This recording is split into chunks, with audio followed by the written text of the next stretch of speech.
everybody. My name is Nando Alvarez Perez. I'm a co-director of the Buffalo Institute for Contemporary Art, along with my wife, Emily Reynolds. Can you hear the construction happening behind me? Okay, well, thank you so much for coming to what is actually our first virtual event, a conversation between artist Julie Henson, whose work is on view at BICA until December 18th, and writer, actor, and award-winning art critic, Christina, I'm stuttering, bear with me, Christina Catherine Martinez. A few quick announcements. We are a nonprofit and exist thanks to the support of our audience and community. Emily just dropped some links in the chat. The first is for a donation, if you feel so inclined. And then the second one is for a ice dye party that is happening January 14th at BICA with real local Buffalo snow. And there will be some warm drinks there, and then a link to our mailing list. And with that, take it away, Julie. What is snow, first of all? I don't know exactly how to even process that at this stage, although it is raining today here in LA, which feels like a little bit of a reprieve. It rained and I left the top down. In other Los Angeles cliched news, I left the top down on my convertible last night and it's soaked. I woke up at like 4 a.m. to rain. I had to go out and close it. Oh man, what a bummer. That really is a sad LA story right there. Well, I'm really excited for this conversation. Christina and I have known each other a little bit for a little while now, but have never actually had a chance to talk about each other's work and practices and things like that. So I'm really excited about this chance to chat with her and to chat with all of you guys. So thanks, Emily and Nando, for organizing and putting this together. So. Do we just get into it? I think we should. We don't need any more formalities over here, I guess. Yeah. I wanted to. It's weird because I first saw your work in 2017, and I'm crazy about this show because my relationship to your work has changed as my practice has changed. Like I started out as an art critic, and then I became a comedian and an actor, which I thought to me was like my way of exiting the art world. Just because I assume like no one's going to take me seriously if I start doing this. And then it sort of has become this all together practice.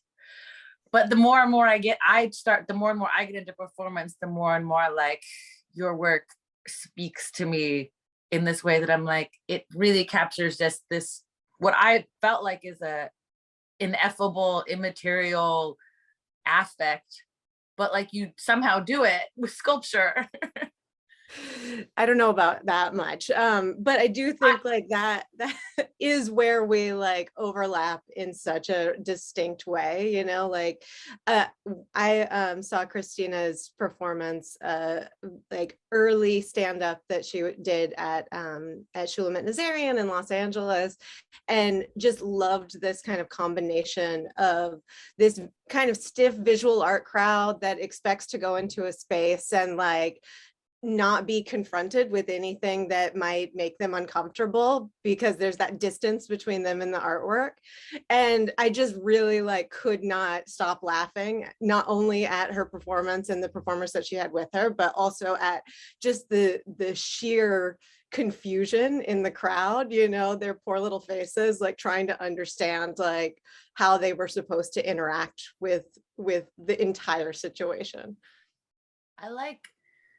I guess I wanted to ask you about what I don't know, the type of imagery or the stuff that you bring into it. Cause I love bringing something into like an art context that like almost doesn't belong.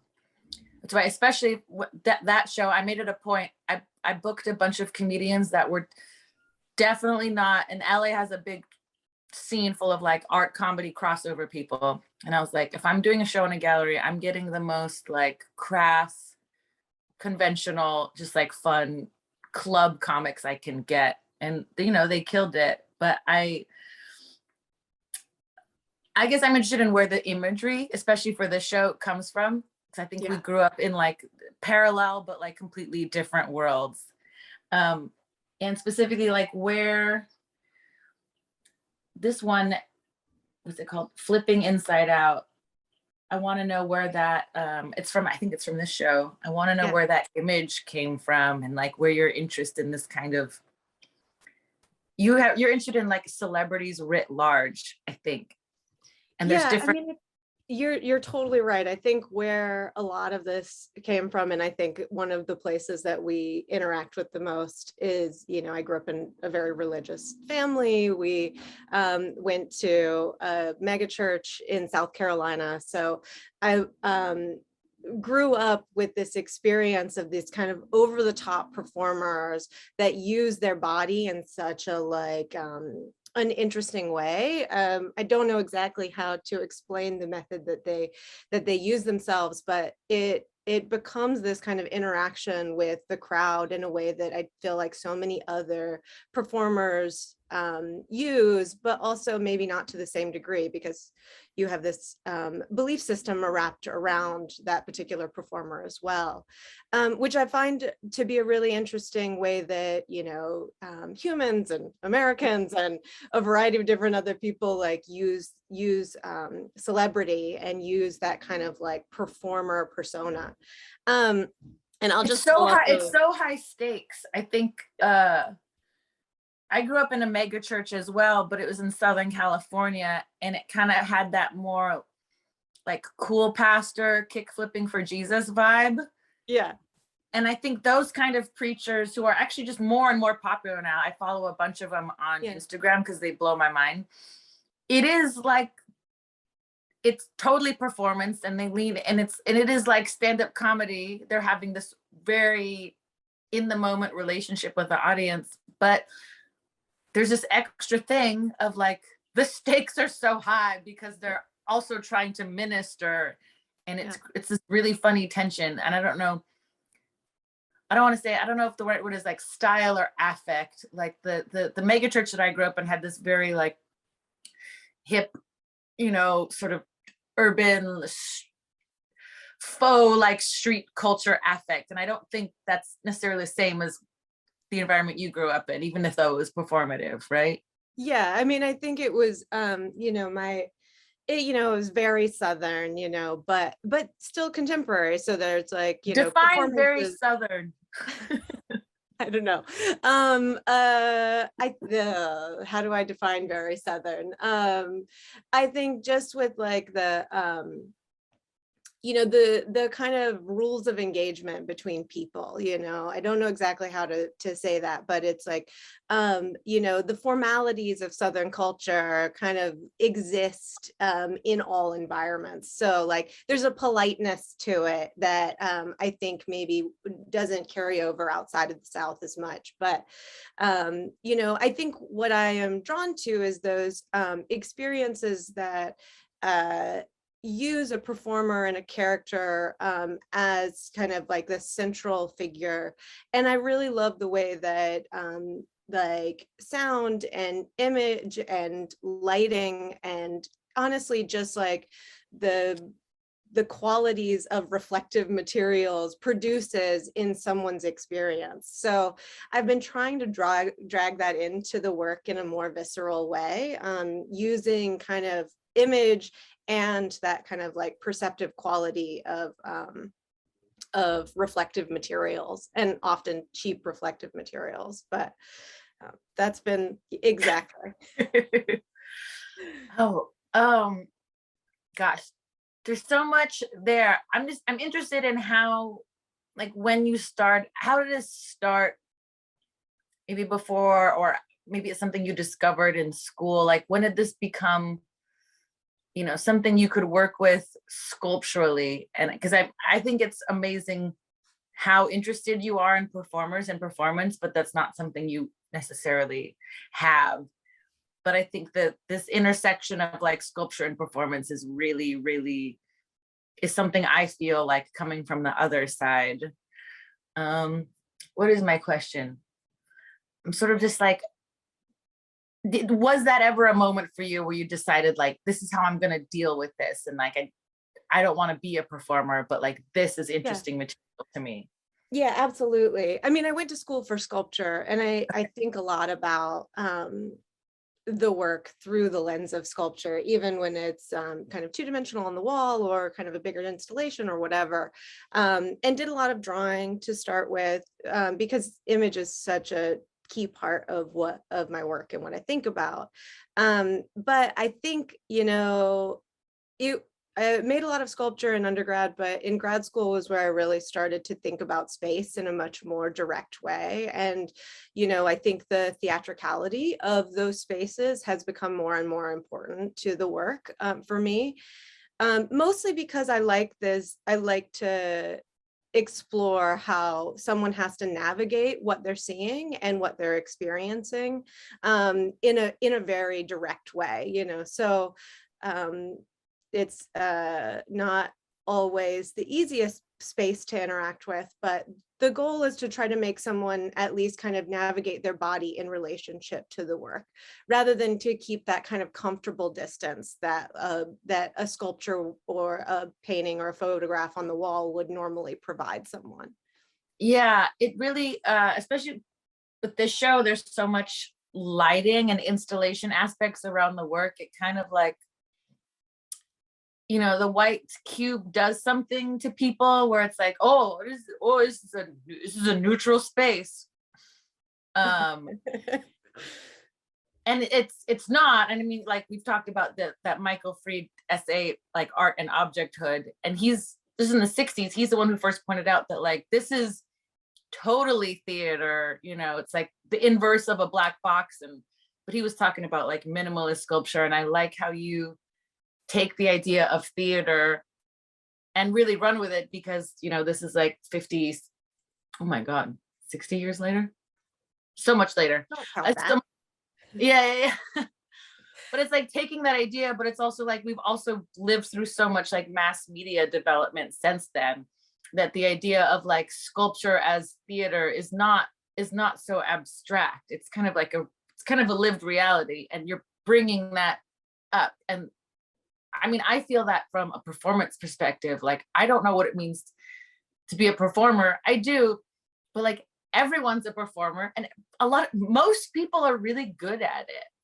Yeah. But that's why I think, but that's also a big, like, that's also built around images and like live performance, and like the theater of like bodies with bodies and bodies with objects is still like a pretty weird thing to navigate. And it's a real skill, and it's hard to explain like what that means to be able to navigate it. Yeah, I think one of the things that I think about a lot is, you know, the choice to perform, right? Like we, you know, when we take on those opportunities to perform, you know, and are comfortable within that choice, you know, but when you're forced to perform when you don't choose is when you get really uncomfortable and have a harder time and of understanding yourself within that the performative nature of the moment, you know. Yeah, and I don't know how much you stay up at night thinking about authenticity, but I've started to think about, you know, I started doing stand-up, which has this like very disingenuous affect of like off the cuffness or vulnerability or authenticity. It's all rehearsed, it's all written. And I had to, as I've progressed, I've started to have more of try to incorporate visual aspects, that like I now have, you know, a makeup look that I do. There's certain outfits that I wear on stage that I would never wear off stage. And just for my own sanity, I've more and more created like a persona for myself.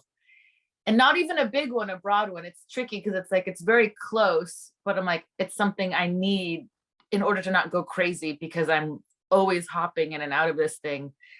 And other people think that, and I've also had to be okay with the fact that, stand-up is still it's a pretty like invisible art form. And that as much as I construct and rehearse it, like other people are always gonna conflate me with the persona that I've created. And I've had to be okay with that. But for me, almost because I tried to be vulnerable, it has the performance aspect has just become more visual. Like I like going to a comedy club and wearing like almost like dressing like some of these characters that you bring up, like the over the top 80s, 90s televangelist, like share show. I hope, because I do try to, it's so lame, but I do try to express something of my true self in comedy. That like visually, I'm like, I'm But what do leaning you more on mean like, about that? huh? What do 'cause you it's- mean about true selves?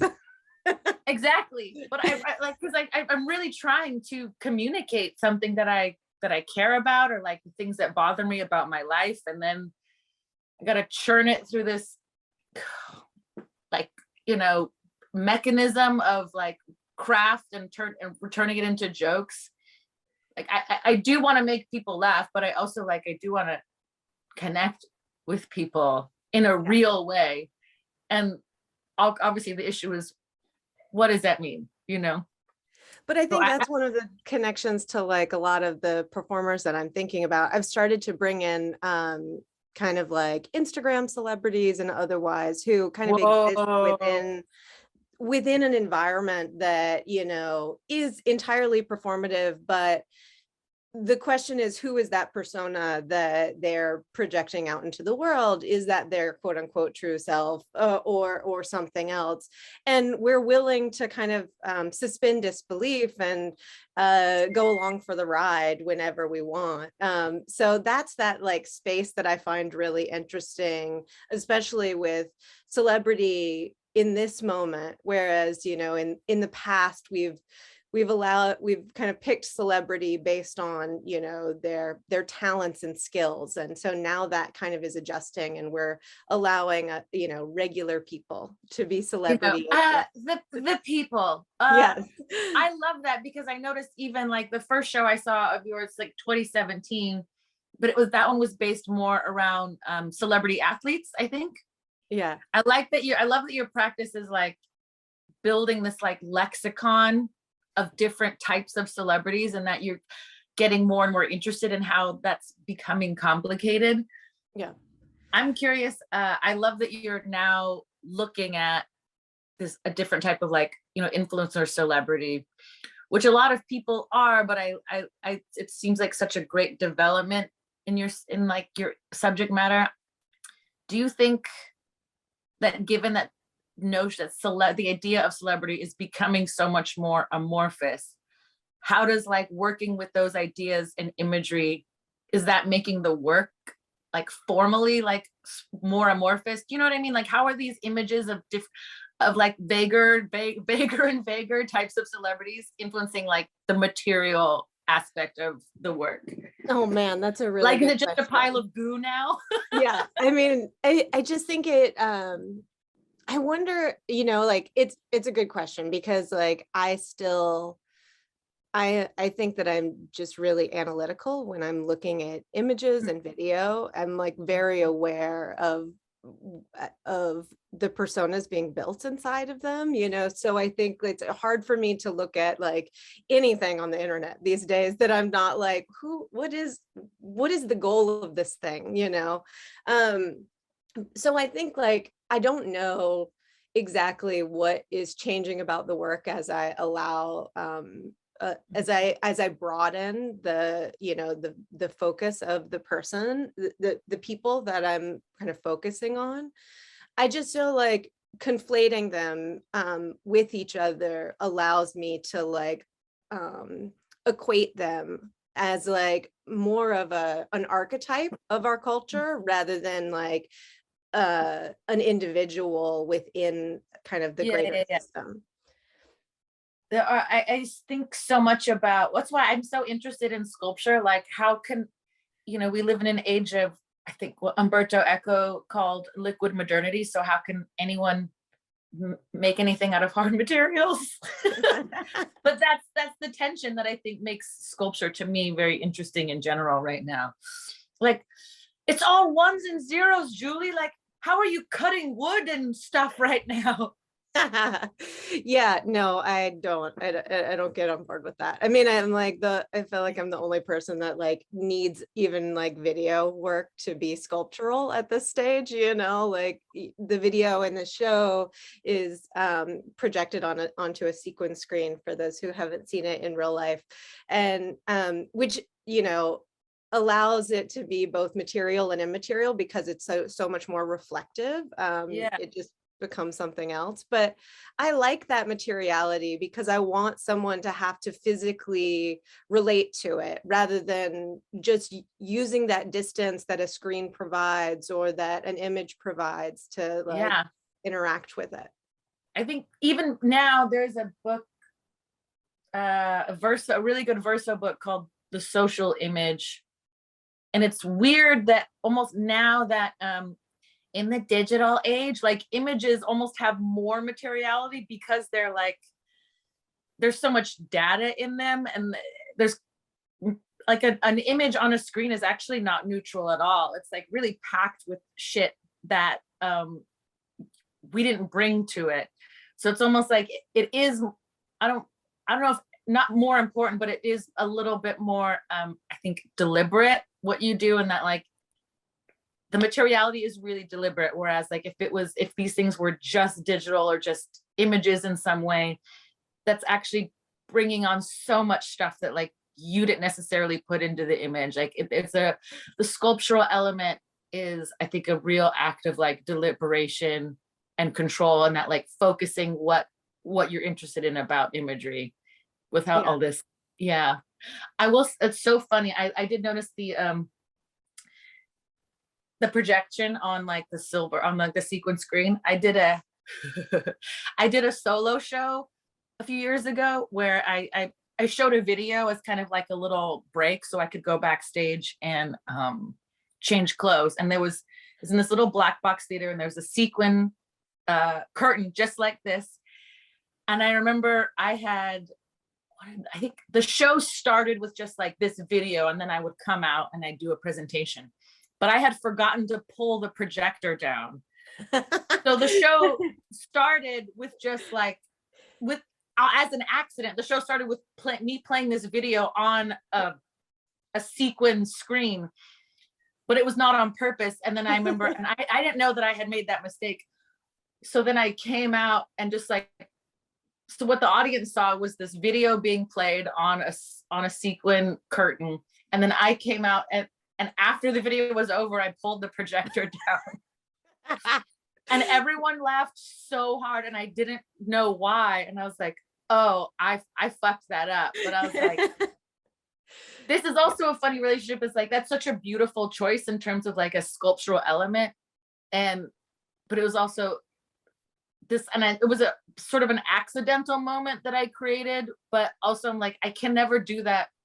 I was like, oh, maybe I should do that on purpose next time. Then like, cause it's a funny joke to not play the video on a curtain and after it's done, pull the screen down. But and I'm like, it just doesn't hit the same, when if I try to plan for it, I just don't think it's as good. But I was like, I just gotta enjoy that moment that happened on accident. Yeah, absolutely. I mean, I think that's one of the things that allows, that is so nice about watching your performances is like, you can tell when, at least I feel like I can tell when you are like when you're allowing something to happen, and when something is just like slightly unexpected and you have to like move on your feet, like, or think on your feet with it. People throw me off all the time. I'm sure. I mean, that fills me with anxiety, that thought of having to respond in that way. But I think that's one of the like interesting overlaps too, is that,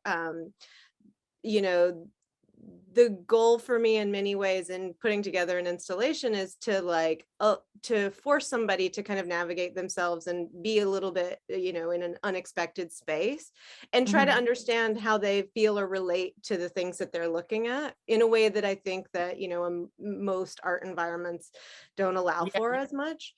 And I think like you do that to an audience as well, you know, by coming out and like kind of there's this notion, especially in a stand-up environment, that, you know, if you're in the front, you might get heckled a little bit, you might get pulled into something. But this idea of kind of forcing the audience into the performance in a way, really like is one of the things I love the most about what you do. Thank you. I have to be in a good place for that. It's a real tension. And it's funny because it's like it's such a in like a weird environment where they're like a sculptural environment, that's just something that's all kind of playing out within the viewer, or like between the viewer and the object. And then there's this like animistic thing happening, you know, maybe. But it's there's something, yeah, about like budding an audience member up. And I've talked to comedians about this. I interviewed Jim Carrey, and he talked about like, yeah, like comedy is like you're making, he said you're making a sculpture, which I thought was such an interesting way of putting it, but it is, you're kind of like making the audience butt up against something that's like immaterial, but a little bit solid. And sometimes they refuse. Like I've definitely, Sure. it's like someone walking into an exhibition and being like, nope, and then they walk out. Sometimes like I try to get someone to do something and they're like, nope, and then I'm stuck there. I definitely, that shrimp eyes bit, I think you'll notice how different, like just the environment, I don't have any control. I don't have a lot of control visually over how a comedy set is going to look, because that's so much to do with the club. Right. Like you saw that video of me, that club in San Diego, and I look like an NRA hoe because it's a comedy club with this giant like cardboard cutout of an eagle, and that's the background of the stage. Whereas Stamptown, and when I do solo shows, I try to control that. Stamptown had that gorgeous theatrical lighting, and I've tried that shrimp eyes bit several times. And I've tried using regular clothes, like and then I've sort of just leaned into like wearing sequins and like doing more of the stuff on stage, just because visually it just creates a better image. And I have so little control over that sometimes. So I'm going to give the like ridiculous, this is my quickest version of what this bit was, but Christina comes out on stage. She's very like broken up about a relationship with glasses on, and has like this disorder called shrimp for eyes. And there's like, she like pulls off her glasses and like literally has shrimp for over her eyes, and pulls a guy up from the audience to interact with her, and over the course of the skit covers her face with cocktail sauce, I'm assuming, or maybe just ketchup, and it's ketchup. I was doing it with cocktail sauce, but it burns my face. Oh, I am sure. I was like, that better not be cocktail sauce. Even ketchup burns if you put it on your face. Yeah. But you like convince him to the cure for your shrimp for eyes is for him to eat them off of your face. And there's a moment right before he does it where you ask him if he supports women, and I just like was sitting there cackling watching this part of the skit, because the answer is always yes, but when it comes to the moment of acting for it, you're actually forcing him into this kind of awkward situation in public. And I think that is such an interesting method of making an audience member just like understand who the performer is and who they are in relationship to you. How did I do on that? I was like, you gave it so much analytical weight, which I appreciate, because it's funny. I like thinking about this stuff afterward, but like my bits always start as images as well, and just this like, I don't know. I was like, that's so stupid. Like, I want to come out in this glamorous like dress and kind of have this cocktail lounge singer thing, but I'm gonna undermine it by having, I created, it's a piece of string that's tied around my forehead and the shrimp are right over my eyes.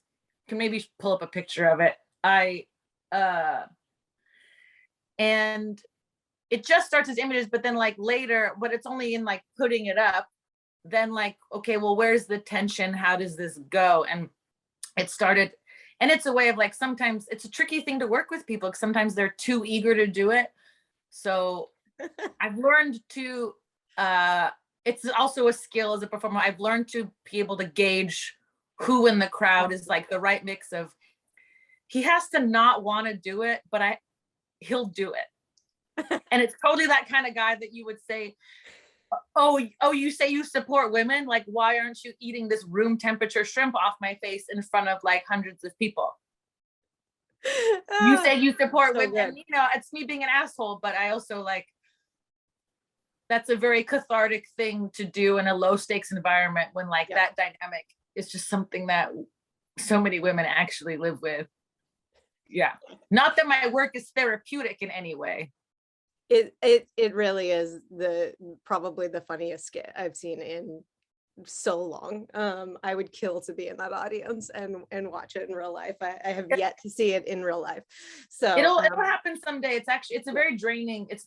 So I only do it like every few months, but that's also what I hate about performance. It's like it goes. Yeah. You know? But there's something like really fascinating to me about putting on that persona and embodying that character, you know, in the way that all performers have to do in one way or another, right? So that is really and there's I don't know. I want to say that there's like a magic to that because audiences love that space that someone is willing to embody. And I think we put a lot of like, as a public, we put a lot onto performers. We put a lot of needs and wants on them, but we also like imbue them with so much power as well. And I feel like there's I don't know, it just is one of those spaces that for me and what I think about in my work is like, the environment that I want to like create or like allow someone to enter. And it's really hard, I would say exhausting. And when I say like, oh, I'm still trying to like show some real part of myself or some vulnerability, I think what I mean by that is like, I like you know, you can kind of see in the video when I'm like breaking. And you know, maybe a different type of performer might feel like they need to inhabit this persona fully and there's no cracks in it at all.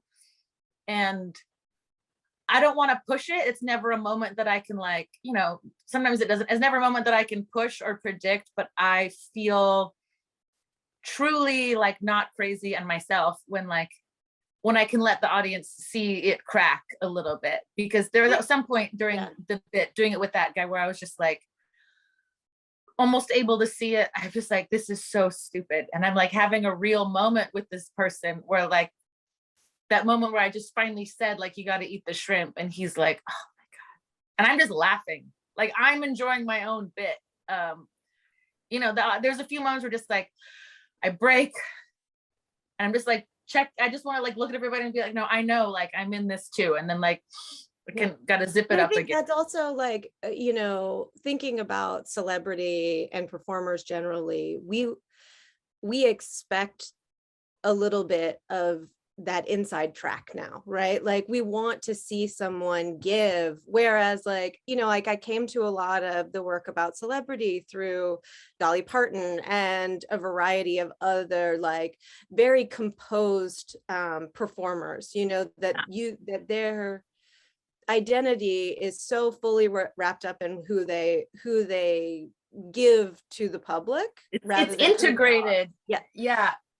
And now I think with social media, you know, you're expected to see the behind the scenes or what that person's life is like. So that's what's I think is so much more complicated now, and that's why I think I'm interested to see what happens with this new celebrity archetype that you're interested in, because it's almost like, oh yeah, the crack is expected now. So I'm like, it really has to come organically or not come at all. And I'm almost more interested now in this, like, I don't want to say retro or regressive, but I am interested in, like, especially Dolly Parton, where the persona or the performance is so disciplined.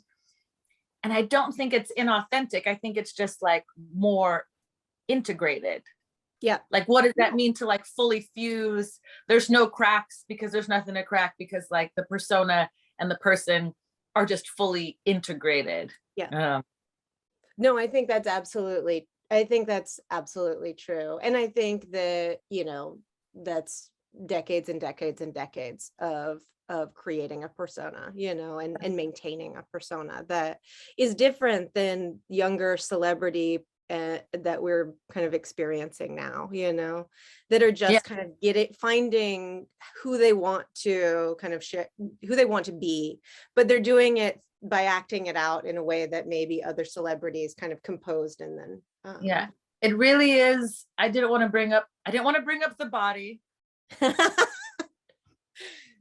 think that is part of it. Once I started doing it's a sculptural thing. Once I started doing like clown training and like dance and movement training, then it became easier to like, just, that's the persona, it's in my body. It's easier to just like stand a different way, and not just like, okay, I'm, you know, it's a discipline. And the more I like have that discipline in my body, and it's almost like it's a practice, but it's like a material thing. That's when it feels I can be more, yeah, that's the decades and decades. It's not decades and decades of like looking into the camera and being like, hey guys, what's going on? It's like, it's decades of, you know, Dolly Parton actually like practicing her instruments, decades of like a comedian, you know, just figuring out their posture on stage and learning how to control it.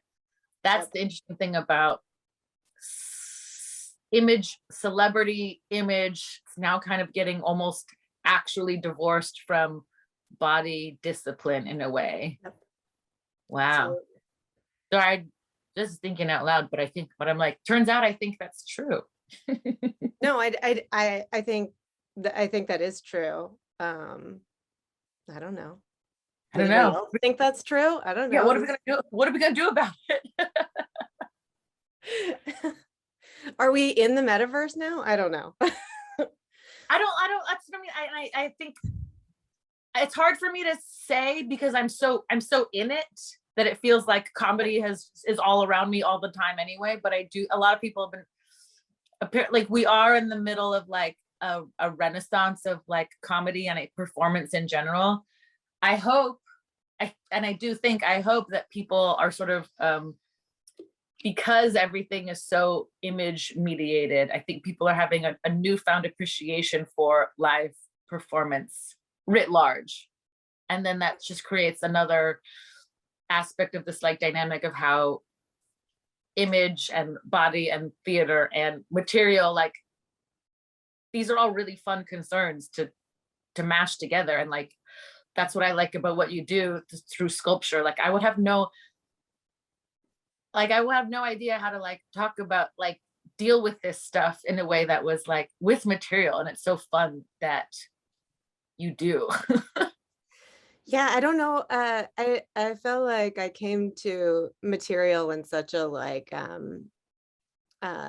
you know, it just was intuitive for me, because I think like that is so much of the things that I think about are image based. I wanted to make that more visceral. And so my impulse was to like make it an object, to make you have to like experience it through your body and understand and be attracted and repulsed by it, you know, and try to navigate how you feel about it, you know, Yeah. in a way that isn't distant, you know. But the funny thing is, I felt similarly, but it's like, I want to be the object, you know. Maybe that says something about me, but like, I'm like, I want to be the object. I want to be gross and also pretty, and like feel that tension, you know, between people.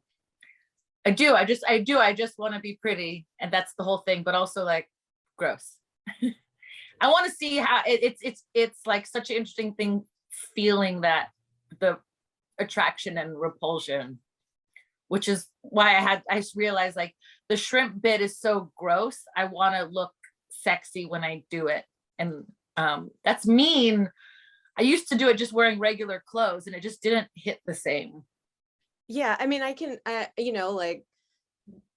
the moment that I feel like my work is doing well is when somebody walks in the room and they don't know what to do with it. They're Yeah. like, is it too close to me? Do I need to leave the room? Like, Can I how do touch it? Yeah. Can I touch it? Can I hug it? Like, my studio mate was trying to crawl inside the big sculpture when I was working on it at home.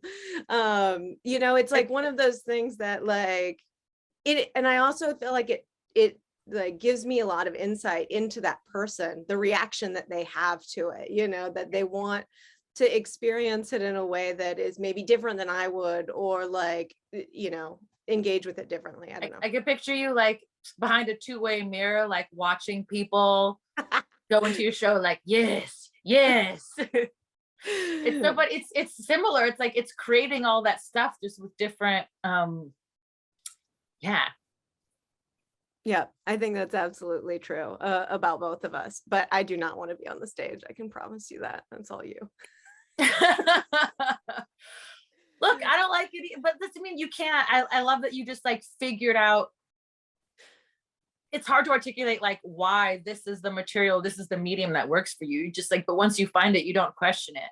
I don't want to be this way, but like, I like the way you are, honestly. I think I like the way you great. are. This is You great. can appreciate it. I love it, but I'm just like, oh man, yeah, this is it. And I'm not questioning it. Mm-hmm. On that lovely note, should we ask people if they have any questions for us? I don't know. There are other things that we need to dive into. I feel like you and I could do this literally for the rest of the day. So Are people enjoying this? What do you guys think? Anybody have a question for? I have one. If I don't know what the approach here should be, if anyone wants to raise their hand or whatever. It's less a question and more something for Christina, and like, as an artist myself, the like cadence of art is so completely different than comedy, especially, and being a critic, you as a comedian, you get feedback on site. Critics have to come into a space and give artists time and actual feedback, which rarely happens.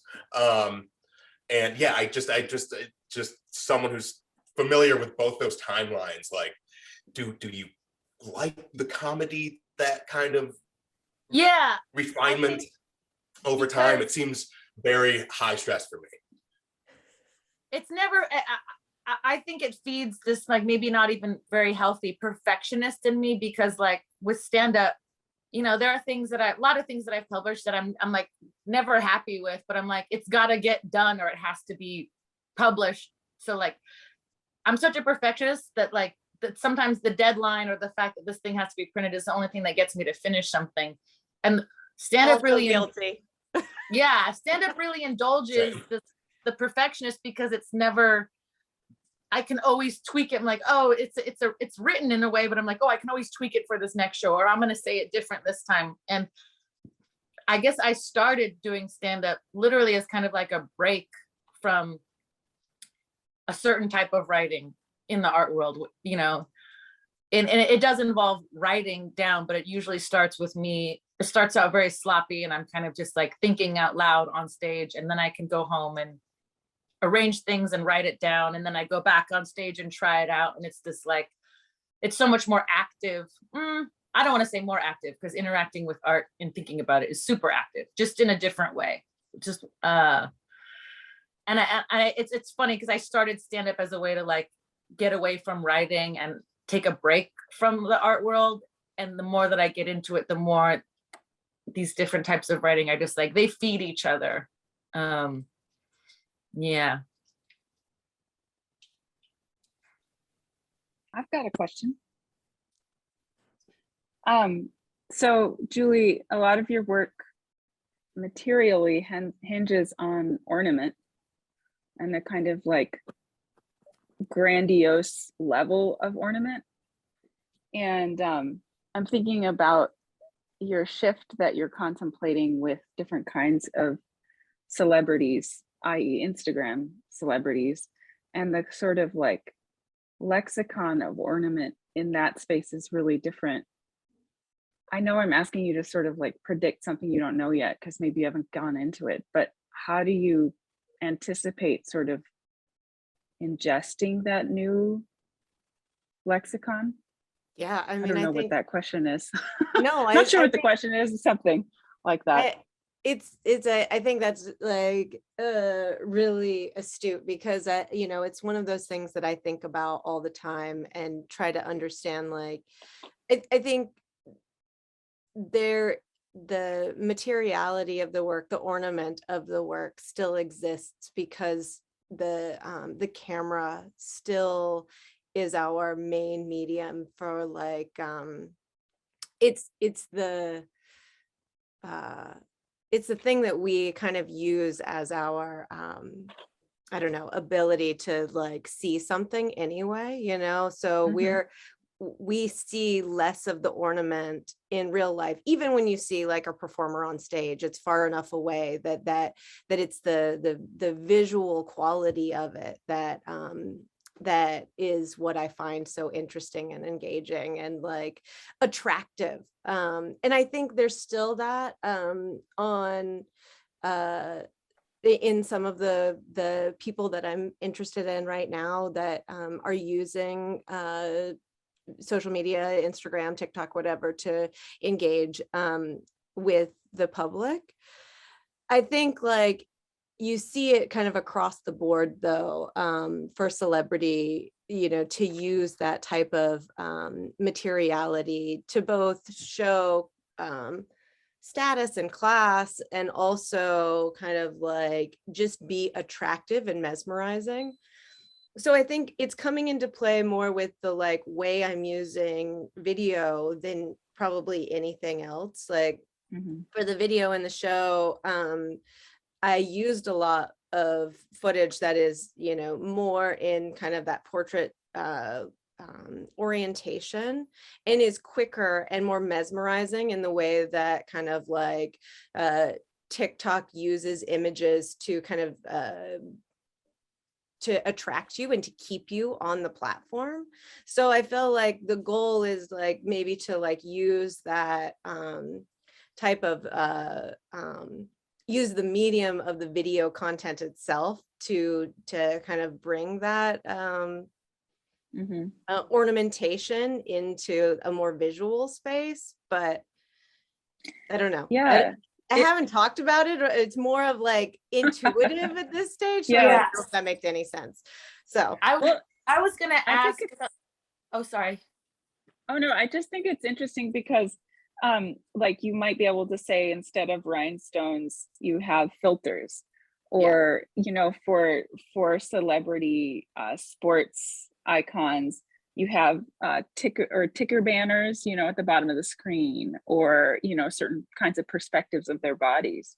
So it's like it's interesting because I don't know how many of us are really cognizant of these different visual languages that are used for different categories of celebrity, but they have such an impact on us as far as the way that we conceptualize their kind of status.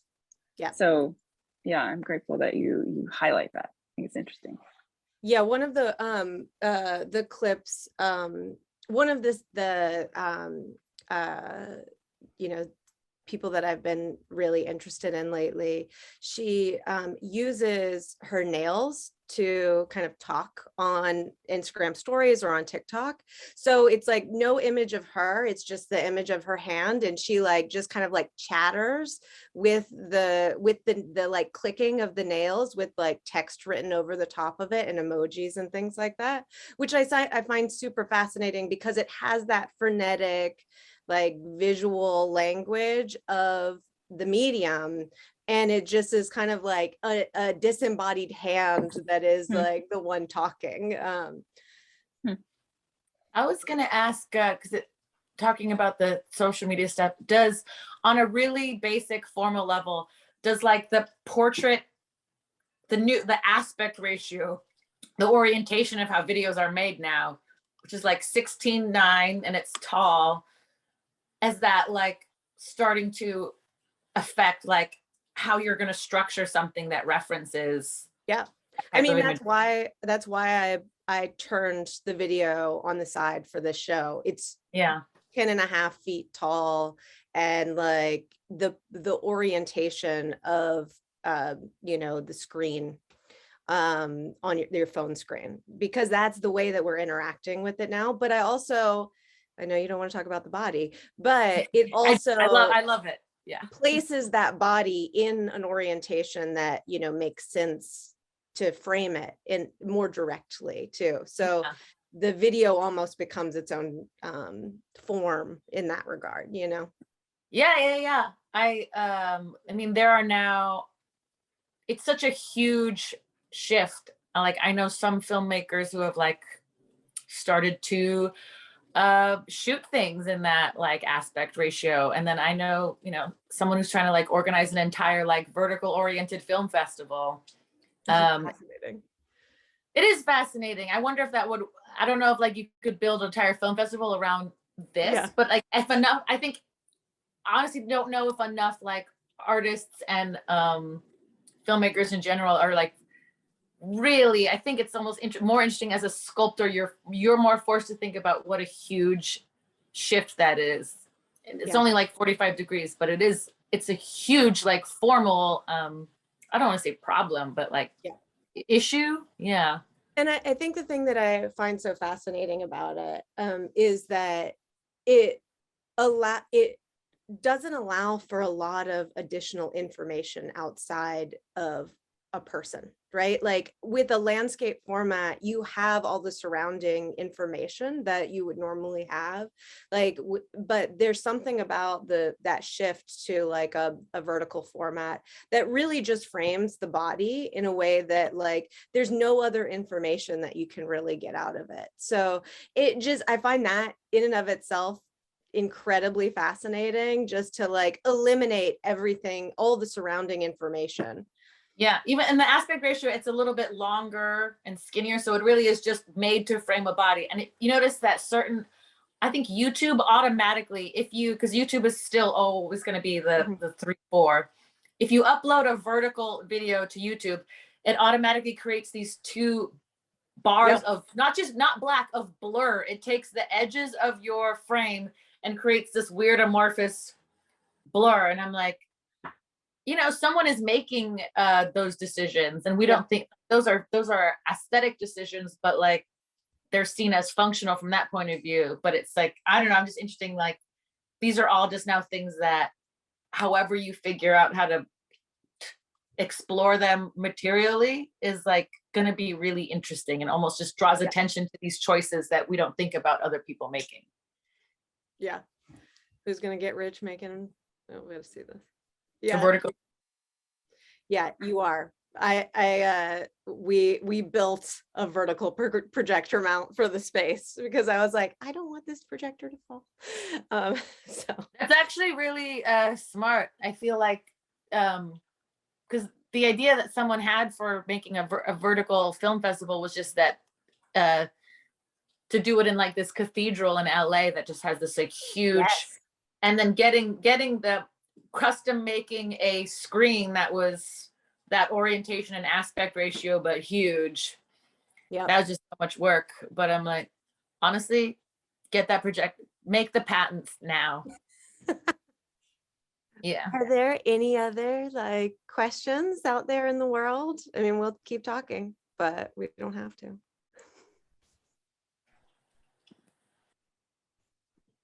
I wish it was gallery view. Normally, like could come through and roast everybody. Oh, hold on. Maybe did I do that?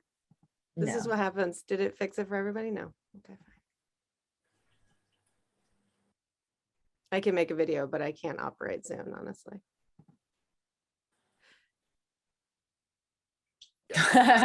Thanks, Kevin. I somehow managed that. Awesome. Awesome.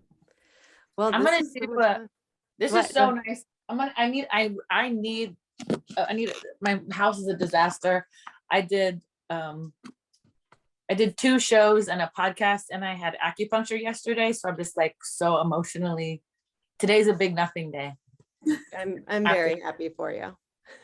Is this the studio day for you? Are you in your studio right now? I'm actually at home today in the office and gonna head in a little bit. I figured this was easier for you guys to see me than to deal with the cavernous cave of the studio. So, But I want to be there. I want to see you we need to have like a in-person proper studio visit soon. absolutely, I cannot would wait love for this. Yeah. Love that so Um, much. Emily, do you have anything else that we need to talk through, or? Oh, I don't think so. Do you guys have a plug? I mean, BICA is up until December 18th, so you have a few more weeks to come see us here. Yeah. December 18th is my birthday. Next year I'm gonna be. I need a break, but I think maybe starting in February next year, I'm gonna be workshopping like a solo show that'll be an hour. So we'll be on the lookout. I'm already tired just talking about it, but be on the lookout for that. Amazing. Don't worry, I'm ready for that. I'm so excited just to have you there, and you'll see it. You'll see me develop it, so it'll be such a mess for like a couple months. It's great. That's great. I like a good mess. Mm-hmm. Well, thank you, Emily and Yeah, Nando. thank you all for coming. Thank you. And we'll see you next time. Yeah. Bye. Bye, guys.